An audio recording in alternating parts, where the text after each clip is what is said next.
স্বাগতম সকলোকে আৰু আৰম্ভণিতে সকলোকে কৈ দিছোঁ যে যিসকলে মোৰ ভিডিঅ' চাই কিবা লাভ হ'ব বুলি ভাবিছে তেওঁলোকে মোৰ ভিডিঅ'টো স্কিপ কৰিব পাৰে কাৰণ মই ভিডিঅ' বনাওঁ মই মোৰ নিজৰ কাৰণে আৰু মোক ভাল পোৱা মানুহখিনিৰ কাৰণে। বাৰু যিয়েই নহওক আজি আহিছোঁ আমি শ্ৰী শ্ৰী আঠখেলীয়া নামঘৰলৈ। প্ৰত্যেকজন অসমীয়াই আৱেগৰ এটা মাহ হৈছে এই ভাদ মাহটো। এই ভাদ মাহত নামঘৰলৈ নাহিলে যে কিবা এটা আধৰুৱা হৈ থকা যেনেই লাগে। গতিকে এইবাৰো আমি এটা ভাল দিনত গুৰুজনাৰ তিথি বুলি আহিছোঁ আমি আঠখেলীয়া নামঘৰলৈ। আৰু চাওকচোন ইয়াতে আমাৰ গজৰাজৰ দৰ্শন হৈছে। আৰু আজি ভিৰটো যথেষ্ট সংখ্যক হৈছিলে যদিও যিহেতু ৰ'দটো ইমান নাই সেয়ে আমাৰ ইমান অনুভৱো নহ'লে। আৰু এইফালে আমি গজৰাজৰ সেৱা লৈ লাইন কৰিছোঁ প্ৰসাদৰ কাৰণে। আৰু লাইনটো আপোনালোকক দেখাই দিছোঁ এবাৰ চাওকচোন, মোবাইলত কভাৰ নকৰা এটা লাইন।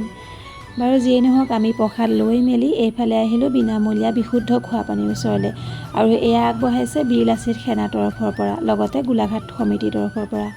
তাৰপাছত ইয়াৰ আঞ্চলিক শিৱ মন্দিৰৰ সাহায্যাৰ্থে কুপন খেলৰ যি টিকট ইয়াত দিয়া আছে, কাউণ্টাৰ ইয়াত ধেৰ আছে। আপোনালোকক কণ্টেক্ট নাম্বাৰখিনি দি দিছোঁ, যদি ক্ৰয় কৰিব বিচাৰে ক্ৰয় কৰি ল'ব। কি ঠিক কিজানি এখন পায়েই যায়। তাৰপাছত আৰু আমি ইয়াত সেউজীয়াখিনিৰ মাজে মাজে ধুনীয়াকৈ আহি ঘৰ পালোহি। আৰু চিন হিচাপে লৈ অনা এই মৌৰা পাখিকেইটাই আমাৰ লগতে নাচি নাচি ঘৰ পালেহি। বাৰু আজিলৈ বাই বাই। ভিডিঅ'টো কেনেকুৱা পালে জনাব।